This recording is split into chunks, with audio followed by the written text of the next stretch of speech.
Hi, everyone. I am Wendy M. Watson, a love and embodiment architect, and welcome back to the Unraveling, where I share my stories, my landmark moments of when I hit rock bottom and unraveled myself to become the woman that I am today.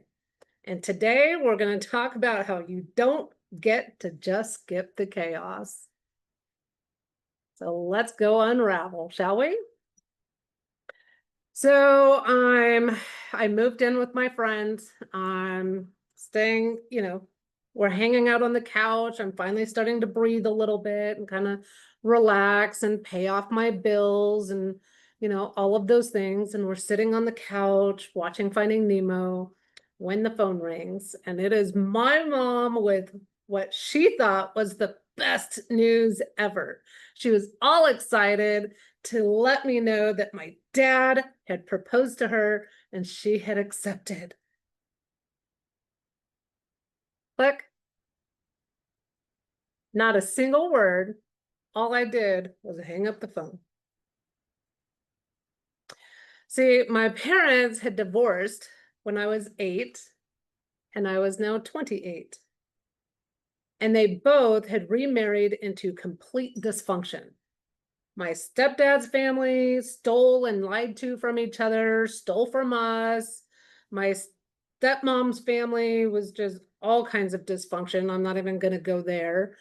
And now 20 years later, they are getting back together like none of it ever happened. And like we could just skip over all the mess and pick up where we left off.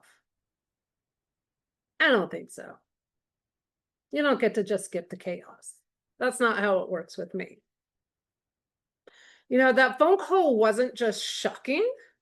It ripped open emotions that I had spent years quietly managing. The silence I had lived with, the anger, oh my God, the anger that I had swallowed, and the cost of pretending that I was fine while trying to repair what their choices had broken in me. And now I'm being asked to celebrate it? Are you kidding? No.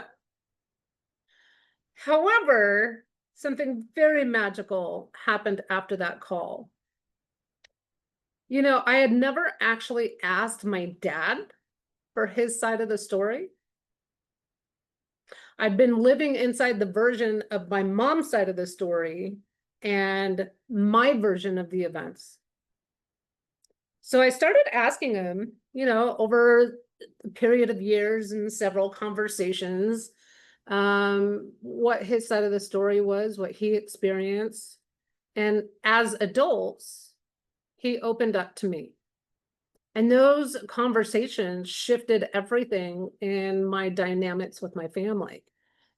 And today we have the most beautiful father-daughter relationship based on trust and safety and built on mutual respect instead of hidden wounds.